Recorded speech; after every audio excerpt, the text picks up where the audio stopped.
Welcome to Chillin' 101. We hope this video helps. You start by getting the essentials running, VSCode and Git installed, and a GitHub repo ready. Once done, add an SSH key or set up the credential helper so authentication is seamless. This avoids repeated prompts.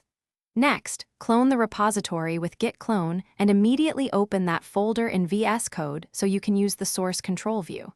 This gets you into the working tree fast, letting you inspect files, branches, and workspace settings before you change anything. You create a focused branch next, either via git checkout bfeature/name or the VSCode branch picker. This protects main and isolates work. Then edit files and use the source control panel to stage specific hunks or entire files, because selective staging keeps commits logical. Make concise commit messages describing the why and what. Before you push, make sure to git pull or use VSCode sync so you incorporate upstream changes. That reduces merge surprises and keeps history clean. You push your branch to origin and then open a pull request on GitHub to request reviews.